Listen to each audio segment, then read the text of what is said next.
Hey guys, Michael here from michaelsherlock.com. It's July 16th, 2010, and I want to talk to you today about the iPhone event that Apple had. Now, usually Apple doesn't have little intermediary conferences like they had today, but the growing complaints about iPhone 4 reception issues have caused them to break free from their usual strategy and to just give you an insight into their internal thinking.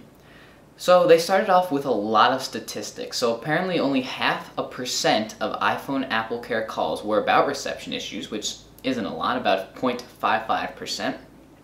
Less than 1 call per 100 are dropped on the iPhone 4, and the return rates for iPhone 4 in AT&T is only about 1.7%, which is significantly below iPhone 3GS returns as well as the market average. Now, Apple also made a huge point of saying that all phones suffer from these issues, and that until they can overcome the law of physics, the death grip bar dropping will continue. They went on to test the BlackBerry Bold 9700, the Droid Aris, and the Omnia 2 from Samsung, and were able to reproduce similar issues. You can check out apple.com/antenna for more information. Now, what they were trying to show you was that, and they continue to reiterate this isn't a unique problem to the iPhone. What they tried to say was that all phones, and I've said it before, they said it many times as well, that every phone suffers from signal problems when you block the antennas with your hands, the death grip. Now, clearly that's true, but one thing that we've been noticing is that you can just put your finger on the little line on the iPhone 4 and cause signal to drop. Now, Apple says that this is only because you know exactly what the weak point is for this antenna system, because cosmetically it's shown to you. Now, of course that makes sense to me. Obviously, if there was a little X on the back of a BlackBerry and it said put your finger here because that's where the weak point of the antenna system is, then we'd see signals dropping. But obviously this is exactly where your hand goes in some situations when you're holding it. Personally, I hold my phone like this to my face when I'm on a call, so I don't have those problems. But some people, I guess, hold their phones like this when they're on the phone, so that could be an issue.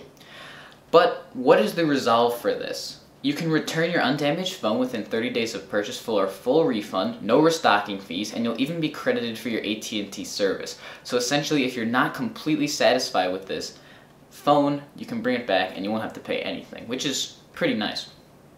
Now, customers who purchase their phones through September 30th will be provided with either a free bumper or select third-party cases. Now, they were pretty vague on which third-party cases would be supported, but they have made a huge point of saying that they can't make enough bumpers to go around, so they'll be offering you some third-party cases. So hopefully we'll see some interesting things from maybe InCase or Marware or some of the other providers out there.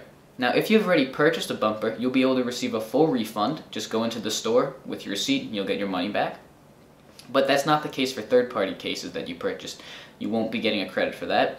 Now, after the September deadline passes, Apple will reevaluate this case situation, although I expect the free bumpers to continue because Apple has no plans to revise the current hardware antenna system in the iPhone 4 because they say it's one of the most advanced systems that they've ever shipped. So because of that, if these issues remain, they need to continue to ship bumpers, and I think it'll just be a thing. You go into the store, you pick up your phone, you pick out your bumper, and that'll just be a thing.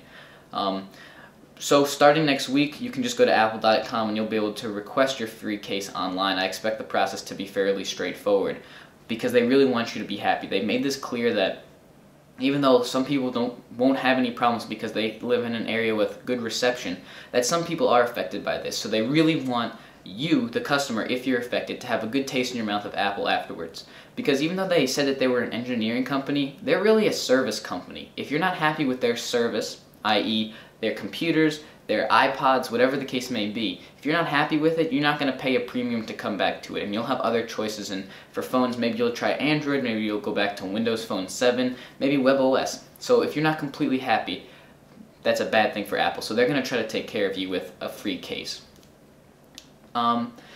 Also, I just want to note that there were some issues with the proximity sensor when you held it to your face, the fact that it wouldn't close the screen and therefore your cheek or whatever could press buttons and cause some issues.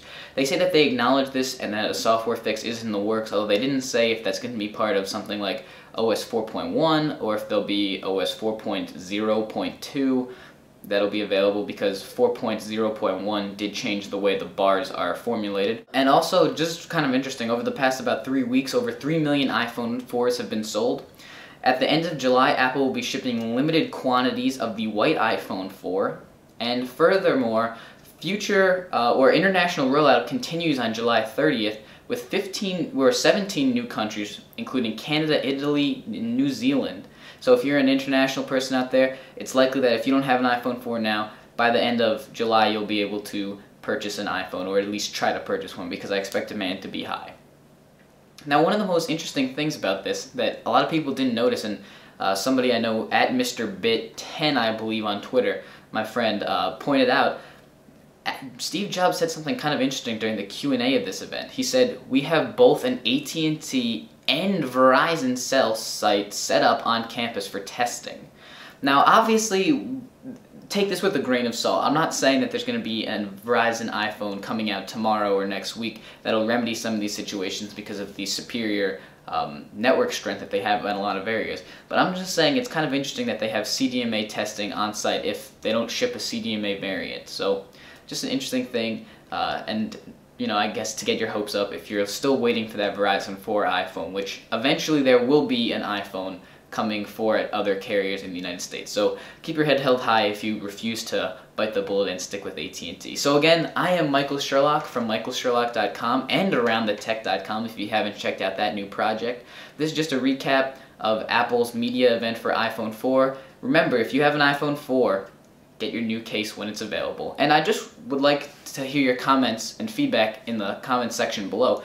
Do you think this is enough to remedy this situation? Do you think throwing pieces of rubber plastic at us in the form of a bumper case is enough of a resolve for a $200 to even $700 phone that when you hold it a certain way it loses signal almost to the point of not being able to use it? Some people are reporting complete failure of the antennas. Personally, I'm a little bit undecided on this. I think it's a nice gesture to give us cases, but honestly, if you can so easily just tap it and you lose signal compared to other phones where you really have to hold it and lose some signal, it kind of seems like a flaw to me. We'll see in the future, I guess. I'm still happy with my iPhone 4 and I wouldn't trade it for any other model on the market today. I'm Michael Sherlock. Thanks for watching and have a nice day.